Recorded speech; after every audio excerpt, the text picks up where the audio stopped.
c'est difficile de diriger, c'est difficile de mettre sur place un politique. Et, donc vous expédiez Ngoï Mulunda, alors que le Congo vit la démocratie qui évolue. Ce sont les faits qui font qu'il faut l'oublier vite. Je vais pas aller plus loin. Mais seulement il faut remonter lors de la remise et reprise de Malo Malo et Ngoï Mulunda. Oui. En fait, Malo Malo rime une certaine vengeance.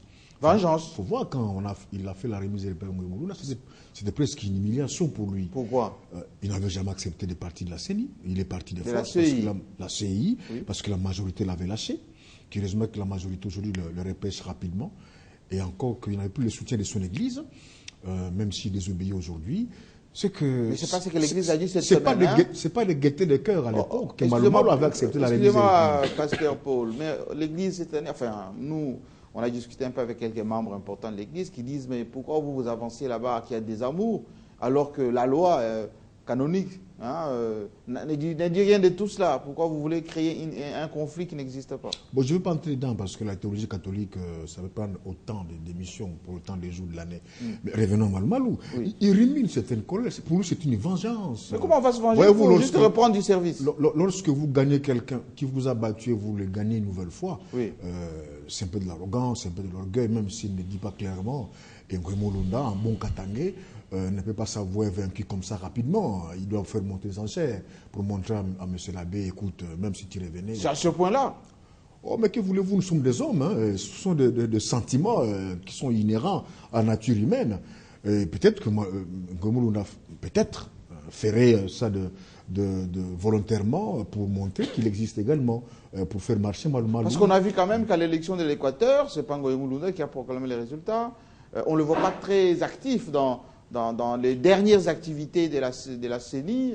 Généralement, c'est une façon de bouder aussi. Toutes les élections provinciales, si vous c'est le vice-président. Oui, souvent le vice-président qui proclame les résultats. Et même les rapporteurs, je me rappelle, a proclamé les derniers résultats. Même dans le Bandundu aussi. Bandundu, c'était une grosse affaire.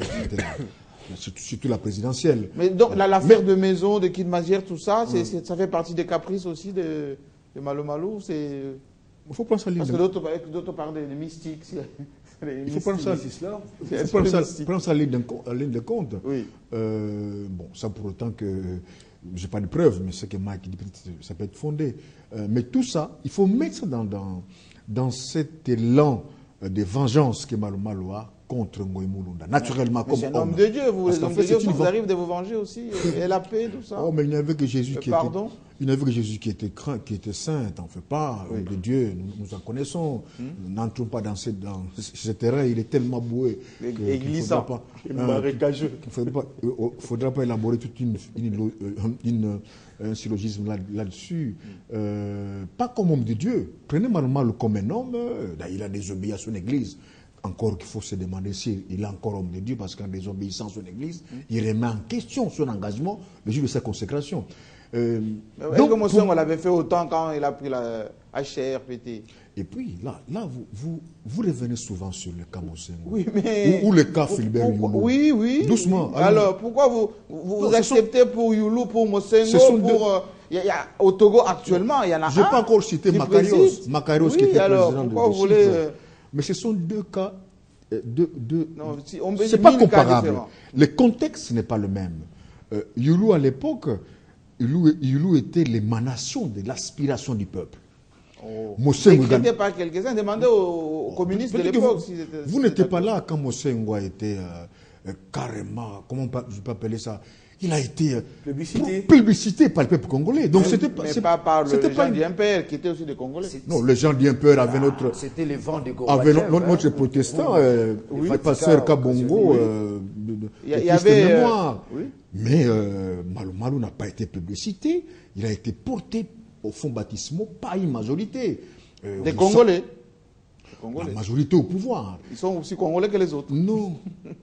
Jean-Marie, le rapport de force dans l'hémicycle là, qui est devenu le cimetière de la démocratie, alors qu'on nous a promis qu'il serait l'étape de la démocratie, le rapport de force, majorité-opposition, n'est pas le même dans l'opinion ou à la cité. Mais ça, c'est la théorie selon Paul. Selon, non, parce que la majorité ou la population s'est définie toujours en fonction de celui qui parle. Ce sont des faits vrais, qui sont invariables. Donc aujourd'hui, si vous avez fait... j'ai pas vu si vous n'avez pas fait circuler le micro à Kinshasa par rapport à Malou Malou. Si. Bon, peut-être que vous avez fait un choix judicieux. Voilà, vous commencez à être... Pour plaire à votre ligne éditoriale. Non. Mais sur 10 Quinois, 8 ne portent pas Malou Malou. Sinon, il y aurait eu évolution. Il faut que la parole parle. Donc, la première question, oui. Voyez simplement dans la tergiversation de Moïmoulou et Malou Malou des égos qui veulent... Des égos de personnes. Oui, parce que c'est pas structurel. L'un avait remplacé l'autre avant, et maintenant c'est une vengeance de l'histoire. Malou Malou, donc quand même, c'est montré un peu plus donc important. Les arriérés n'ont rien à voir. Tout à fait, oui. Harold Badibanga. Spéculation ou c'est simple coïncidence de calendrier? Non, un bon journaliste, je n'ai pas le droit de négliger une information, étant donné que la rumeur cache de fois la vraie information. Mais ce qu'il faut dire en premier lieu avec pertinence, c'est que les indemnités des sorties sont un droit inaliénable, tant pour le huissier de Kabel Kamwanga Zouabilombo chez moi, que pour le dignitaire qui travaille à Kinshasa. Même si on était à la tête de la CENI, qu'on avait un train de vie. C'est un droit pour tout Congolais de demander qu'on lui donne son salaire x6 quand il arrive à ne plus être là. Mais si l'État-nation n'a pas de moyens, est-ce que l'État ne peut pas dire je verse ça à la dette intérieure et puis c'est ça que je suis en train de démontrer. Cela étant un droit inaliénable pour un homme d'État. Et donc, quelqu'un qui a travaillé au destin de tout un peuple en organisant les élections, conditionner la remise et reprise par ce paiement des indemnités, Harold Badibanga me dit, il n'y a même pas égoïsme, il y a une dose de manque de nationalisme dans ce comportement. Quand on pense qu'un organe technique d'appui à la démocratie, l'organe voulu par tous ne doit pas fonctionner parce que l'État ne m'a pas donné ce qu'il me doit. Ce qui est un droit, on le reconnaît, mais ce droit peut venir 1 an, 6 mois, c'est qu'on n'encourage pas. Mais conditionner la remise et reprise par le paiement de ces indemnités, quelque part, il y a quelque chose qui ne marche pas. On se dit, si c'est cela la réalité, c'est un comportement qu'on ne peut pas Mais est-ce que juridiquement, vous qui maîtrisez les contours, est-ce que juridiquement ça empêche la CENI de fonctionner? Juridiquement, ça n'empêche pas, Mike l'a un peu dit sans entrer en profondeur, la remise et reprise n'est pas une condition sine qua non pour que l'on passe à des fonctions. Lorsqu'il y a blocage, là, moi, j'ai toujours utilisé la casquette du chef de l'État en tant que garant de la nation, mais quand bien même il y a des gens qui comprennent être garant de la nation comme une dose de dictature, non, ce sont des prérogatives constitutionnelles. Le chef de l'État a le droit de dire urbi et orbi, messieurs, entrer en fonction même sans cette remise. Il faut que ça commence. Et ça commence. Alors, je pense à mon humble avis que c'est un problème tellement banal que l'on ne peut pas revenir autour de ça, comme si la condition sine qua non pour que Malou Malou et son équipe arrivent à travailler, c'est la remise avec... Quelle est la signification de l'audience ou la réception de Matata Tamponyo, Premier ministre? C'était plus les encourager, les remercier, ou c'était plus les rassurer, ne vous inquiétez pas, on va vous payer? Je suis de ceux qui pensent un peu comme Daniel Safou, que l'organisation des élections de 2011 par Ngoï Mulunda a été un défi. Je ne vois même pas un défi d'abord au niveau interne, défi d'abord au niveau international. Nous avons eu à le dire ici, la communauté internationale qui pense que nous sommes des bébés, des enfants, qui ne peuvent rien faire, nous attendait au tournant pour dire nous n'avons rien donné. Nous n'avons pas donné ce qu'on a donné en 2006. Voyons voir si réellement ces gens qui se disent avec des moyens propres, ils vont organiser des élections. On est arrivé à le faire. Même s'il y a eu des irrégularités, commençons par reconnaître que c'était un travail de titan. Ça, c'est de un. De deux, au niveau interne, il y avait des professionnels de chaos qui disaient, à cette date, élection. S'il n'y a pas élection, nous allons faire ceci, nous allons brûler les cases. Et donc, il faut commencer par reconnaître que n'eût été ces élections-là, il y aurait eu du chaos, il y aurait eu du chahut. Et donc, pour le Premier ministre, chef du gouvernement, d'appeler des compatriotes qui ont servi la République à un certain moment, qui ont sauvé la République du chaos à un certain moment, leur dire merci. C'est un devoir, étant donné qu'il l'a fait pas en tant que Matata Ponyo, mais en tant que mandataire de serviteur Joseph Kabila du gouvernement, oui. mandaté par le chef de l'État. Il doit leur dire merci, les encourager. Et c'est un comportement didactique qui démontre aussi que ceux qui sont entrés dans les affaires après eux auront aussi des remerciements de la part du gouvernement. Comme il a fait pour les anciens premiers ministres. Oui, comme pour les anciens premiers ministres, la liste est longue, comme pour dire que c'est une exhortation pour que lorsque vous êtes aux commandes des affaires de l'État à un certain moment, que vous puissiez faire ce que la République attend de vous. Mais je ne peux pas terminer sans glisser un mot, parce que c'est un sujet qui revient toujours par rapport au droit canon, oui. la désobéissance de Malou Malou. Non, non. Pasteur Paul l'a dit. Mais non, on évoque quand même un principe général de droit qui dit là où la loi a voulu dire quelque chose, elle a dit, là où elle n'a pas voulu dire, elle s'est tue. Il ne faut pas l'interpréter à votre manière. J'ai même défié les mais ça fait 3 semaines, vous dites qu'on n'a pas de retour. De l'Église catholique qui parle de la désobéissance. J'ai dit ici que la Senko n'est pas reconnue dans le droit canon. Ça, c'est de 1. De 2, lorsqu'un prêtre fait le vœu de l'obéissance, le droit canon dit que ce vœu de l'obéissance, ça s'appelle schisme. Il le fait à son supérieur majeur.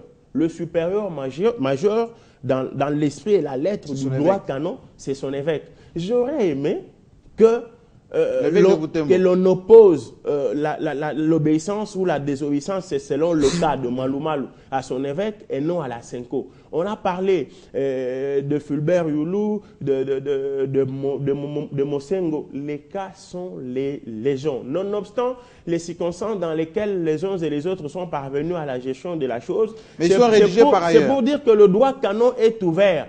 Il n'a pas interdit à un religieux, à un prêtre, à une religieuse de briguer un mandat politique. Tout ce qui est en train d'être fait maintenant, vous comprenez, personne ne l'a dit, je suis en train de faire une analyse. Abrégeons, tout simplement que c'est dans le sens de faire comprendre aux uns aux autres que l'Église, la société civile, tout le monde est au milieu et alors restons dans les activités de la CENI. Non, Jean-Marie, j'aimerais d'abord dire quelque chose. Je suis un peu sidéré, je l'ai entendu. Pourquoi sidéré? De la bouche d'Harold et de Daniel. Malou Malou a eu les mairies d'Orense, les élections, les délais étaient brefs. Oui. Alors en fait, ici, attends, je vais avancer, il fallait tenir les délais, c'était un défi. Oui. En fait, ici, c'est très congolais. Tu vois un peu, je vais donner un exemple. En fait, c'est les mauvais élèves qui attend de lire ses notes la veille de l'examen. Et puis, quand il a 51, pour se dire, tiens, j'ai réussi, j'ai fait une examen parce que je n'ai lu. Mais tu as eu toute l'année. Quand tu arrives au pouvoir. Est-ce que c'est la faute de Mouloud seul? C'est la faute du peuple congolais quand même. Non, Jean-Marie. Opposition majorité. Jean-Marie, ne responsabilisez pas le peuple, Jean-Marie. Oui. Quand tu arrives au pouvoir, tu es là. La Constitution dit, tu as pris le pouvoir à tel délai et à tel autre délai, il faut organiser les élections. Malgré la guerre, malgré Pardon, Jean-Marie. Oui. C'est une contrainte. Tu es obligé de le faire. Nous avons commencé à mobiliser de l'argent pour les élections dans la dernière année. Il y a eu de la négligence, les Congolais le savent. Il n'y a aucun exploit qui a été réalisé. Nous avons réalisé des mauvaises élections parce que nous ne sommes pas partis. Donc vous serez le premier à dire... Je suis en train de donner des faits. Les 28, il y avait non, je suis en train de... Non, Jean-Marie. Jean-Marie. Les 28, ce n'était pas une gageure. C'était pas une gageure. C'était une date connue 5 ans avant. Nous avons été paresseux, nous avons été négligents. Donc c'est partagé. Pardon, je suis en train... Non, quand j'ai dit nous, c'est une façon d'être poli, c'est le gouvernement, j'ai rien à voir. Aucune responsabilité. Soit toi, tu partages, oui. Civile. Non, pas moi. Non, je n'ai aucune responsabilité. J'ai subi dans ces pays. C'est dommage. C'est ça la réalité. Oui. Mais je constate que nous avons, été négligents. Le gouvernement a été négligent. Et puis, c'est quoi cette façon de voir les choses? Les Occidentaux ont bien voulu voir que nous... On vous laisse prendre vos responsabilités. Quand vous les faites, vous dites on a voulu nous piéger. Vous êtes des enfants ou quoi? J'avance. Si non, on ne vous teste pas. C'est ça le destin. Prenez-vous en charge. Ça, c'est de 1. De 2, vous vous tapez sur la poitrine. Vous avez le moyen maintenant d'organiser le provincial? Depuis qu'on est là, on est planté. Vous nous parlez, attendez. J'avance. Oui. Ça fait 2 ans qu'on n'arrive pas. On va le faire maintenant, on va chercher l'argent. Ici, c'est une démocratie sélective, les lois sont sélectives. On organise des élections qui sont les plus importantes aux yeux de certains. élection présidentielle, Kabila s'assoit. Attends, Jean-Marie. Voilà, Kabila, non, donc, Jean-Marie, je termine. Oui. Kabila s'assoit dans le fauteuil présidentiel. Si les provinciales peuvent être organisées dans le 4 ans, qu'importe. Mais il a fait c'est aussi cela la démocratie.